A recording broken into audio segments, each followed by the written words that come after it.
everyone, and welcome to Talking Over Tea. Today we wanted to share all the books that we read in July. So in the month of July I have read 9 books so far, and I'm currently in the middle of 2. Tomorrow is the last day of July, so I'm not sure what I will end up finishing, but it's probably pretty likely I'll finish at least one of them. The first book that I read was Uninvited by Lisa Turkhurst. My mom gave me this book to read, and I actually listened to it on audiobook. I really liked this one. I gave it 4 stars. I was definitely able to relate to a lot of what was said, and it gave a lot of good ways that you can stop believing lies about yourself and about other people, and just helps you through rejection and loneliness. I definitely recommend it for those who struggle with those same kind of things. I only read 5 books in July, and I am actually also reading 2, and I don't think I'll finish either one in July.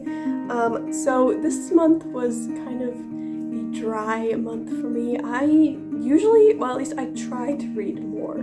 But this month I started a bunch of books and then just stopped them because I just didn't want to read. Like, I haven't been reading very much. But I did read 5. And the first one that I read was, I listened to it. It was Renegades by Marissa Meyer. I gave it 2.5 stars, and I didn't really like it. It is I guess, dystopian about superheroes. There are the renegades and the anarchists, and it was okay, but I definitely would never read it again or really recommend it to anyone. I mean, it was pretty boring. It was very long. I think it was 17 hours, and it just wasn't very interesting to me. Next I read We Dream of Space by Erin and Trotta Kelly. I listened to this on audiobook. It is a middle grade set in the 80s, and it has to do with the Space Shuttle Challenger crash of 1986. And I actually ended up enjoying this one a lot more than I thought I was going to. I just really liked the writing style, and I really liked the guy who narrated it and all the voices that he did for everyone. I don't know a lot about modern history, so it was definitely very interesting to learn about. It did have some like middle school drama that I don't really care about, but I still really liked it. Next, I read A Time to Die by Nadine Brandes. This is the first book in the Out of Time series, and Amelia recommended this to me. I have read a few other books by Nadine Brandes, which I did like, but this one was by far my favorite. This is a dystopian set during a time when everyone in the USE knows when they are going to die. So everybody has a clock that counts down to the day of their death. And this story follows Parvin, who is 17, and she has 1 year left to live. She believes that she has wasted her life and is wanting to do something important in the last year. At first it was a little bit slow for me, and it did take me a long time to read just because I wasn't reading very much, but I did really like it. I gave it 4.5 stars, and I'm really excited to read the next books. For me, Parvin was a really relatable character, and I kind of understand the first part of her life before she decided to do something different, and I feel like I kind of fall into that path that she was taking, and it was a good reminder to not waste my time. Next I read The Crescent Stone by Matt Mikalatos. I gave this book 2.5 stars. This took me what feels like about 3 months to read, but I think was like 2 weeks. Yeah, 2 it weeks. Put me in the biggest reading hole that I've been in the entire year. I could not get into this book to save my life. I don't know what was happening, but I kind of liked it. I hated the writing style. I didn't love the characters, but they were okay, but I just couldn't get into it. This one followed a girl who had like 1 year to live, or not very long to live, because of a lung disease that she had. And while she's in the hospital, she meets this weird guy who gives her a choice of serving this magical kingdom for a year in return for the ability to breathe and live her life again. And I thought that the whole idea was really interesting, and kind of where it went at the end took me by surprise a little bit and was interesting as well. But I really couldn't get into this book Next, I read The Two Princesses of Bamar by Gail Carson Levine. I read the prequel to this book, The Lost Princesses of Bamar, a while ago, and I really liked that, so I decided to get the next one. She wrote this one first, but the other one was like a prequel to it. I think I like this one even more than the one before. It is about two sisters who are kind of similar to us, actually. One of them is very timid and she likes to stay at home and she doesn't like to go on adventures, and the other one is she has been waiting to go on an adventure and to do all these things that she's been wanting to. There is a disease called the Gray Death that seems to hit people at random, and it always is fatal, so there has never been anyone who has lived after getting it. So Addie, who is the Shire one, when her sister gets the Gray Death, she gathers all her courage and goes on a quest to try to find the cure. So that's kind of the gist of the story. I really like Gail Carson Levine's writing, so I would definitely recommend this book. Next, I read The False Prince by Jennifer A. Nielsen. That was my third reread of this book.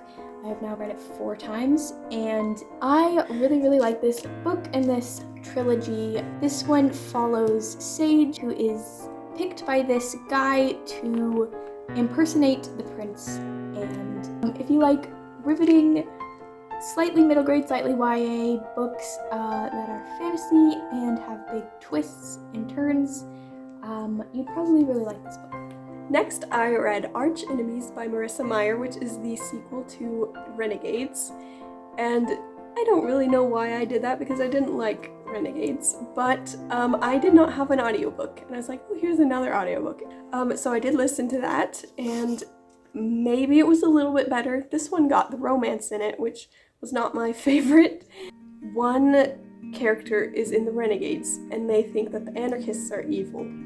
And one character is in the anarchists, and they think that the renegades are evil. So Nova is in the anarchists, and Adrian is in the renegades. And Nova has infiltrated the renegades and is pretending to work with them so that she can learn their secrets to take them down. And there is this forbidden romance between them because she's like, I like him, but then she's like, no, he's a renegade.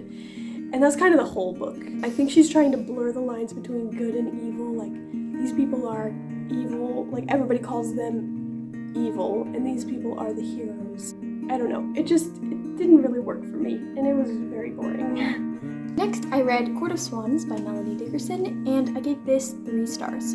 I read a Melanie Dickerson book last year and really, really did not like it, but I wanted to give her one more try, and I think this was her one more try. This was fine. It wasn't too bad. It wasn't as bad as the other book that I read by her. It was very simple, very easy to read. Nothing surprising or unexpected happened. It was just, I saw where it was going the whole time, and that's where it went. But it was pretty good for just something really easy to read. And I didn't have many expectations for it, so I wasn't disappointed. And that helped me with just enjoying it for whatever it was. The last book I read in July is The Westing Game by Ellen Raskin. This is my second time reading it, and it is a mystery. I actually read this for a secret project that is hopefully coming up maybe next year. So we don't want to say too much about it, but it is really good. And it is about 8 people who are invited to live at Sunset Towers, which is like an apartment. And there is this big mystery that they have to solve. Next, I read The Maze Runner by James Dashner, and I listened to this on audiobook, and I think I gave it 3 or 3.5 stars. This was kind of disappointing. I didn't really know what to expect. I mean, it's a very popular series that a lot of people like. Honestly, I wasn't super impressed with it. The writing wasn't very amazing, and overall, the characters weren't that great. Also, I really thought the girl character was stupid and didn't need to be in this book at all. She could have not been in here and it would have been completely fine. This follows Thomas, who wakes up in a maze, and he has to figure out how to survive with all these other people who have been sent here as well, and they're trying to figure out how to escape. So yeah, this was okay. I don't know if I'll continue with the series. I wasn't super impressed, but I didn't really know what to expect. I also read The Westing Game for this super secret project that we're doing. So yeah, I won't say anything about it. Then I read Heartless by Marissa Meyer. I gave this one 3.5 stars. I was so conflicted on what I thought about this one. It is a Queen of Hearts retelling, and I didn't actually know that going in. I just knew that I was Alice in Wonderland inspired, so I didn't realize the turns it was going to take. If you know anything about the Queen of Hearts, you know that she's not a very great person, and so this story just kind of follows her and her downfall. And I did not know this, so I was like not expecting the very horrible ending. So yeah, this one was okay. Didn't really care for it very much. It was fine. And then lastly, I read Persuasion by Jane Austen. This was my book for Jane Austen July. It was also the first book that I tabbed. I liked this. I gave it 4 stars. It wasn't my favorite, and I kind of didn't like how basically nothing happened until the very last chapter. This one follows Anne Elliot, and she is 27 and still unmarried. She had once been engaged to Captain Wentworth, and she was persuaded that he wasn't good enough for her, but then he comes back years later, and she realizes that she's kind of made a mistake and she wants to marry him. This is Maddie's favorite Jane Austen book. It's been 2 years since I've read it, so I don't exactly remember what my feelings were. I just remember that I liked Anne because she was like me a little bit, and I just thought it was interesting. So I'm also reading a Jane Austen book, but I'm only like a quarter way through. I'm reading Mansfield Park, and it's going very, very slowly, but hopefully I'll finish it sometime soon. So those were all of the books that we've read in July. I didn't read very many books, but the ones that I read I really liked, and the ones that I listened to I'll forget pretty soon. So we hope you enjoyed watching this video. We'd love to hear about any of the books that you've read in July, and if you read anything that you've really liked or really hated. We want to thank you for watching this video, and we'll see you in our next one.